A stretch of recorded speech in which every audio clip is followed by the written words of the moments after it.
Okay, these are the 5 things I wish someone had told me before I started my freelance editing career. 1, I wish someone had told me to start saving money a little earlier.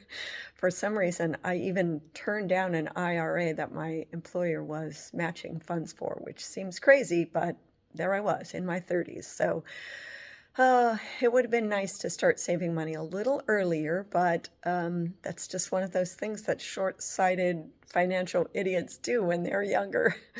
Who knew that I would live so long, and who knew that at 62 I'd want to live a lot longer? So, number 2, I wish someone had told me that there's no time like the present to make a jump, take a risk. And I could have started being a freelance editor a lot earlier.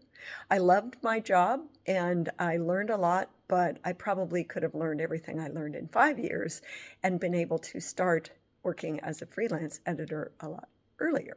But that's okay because I love what I do and I love helping authors make their books better. So let's see, number 3.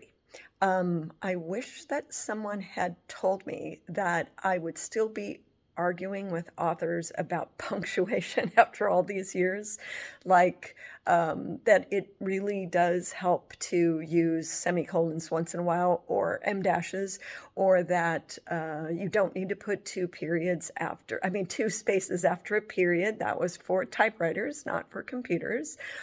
And let's see, that serial commas or Oxford commas or whatever you want to call them really do make your writing easier to read. They don't slow it down. So let's see. Oh, I wish someone had told me back in high school that I really did need to learn how to touch type because I never did.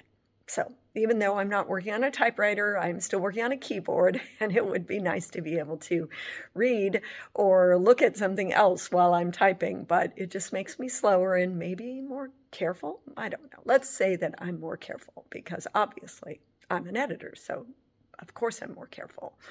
I wish somebody had told me that it would be a good idea to start a mailing list a lot earlier than I did. I was meeting all of these authors and writers when I was first starting out as a writer and first starting out as an editor.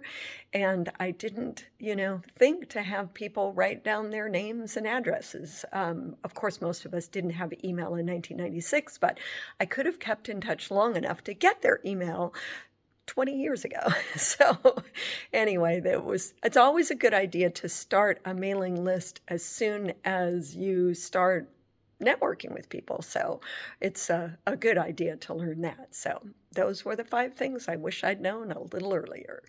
Thanks.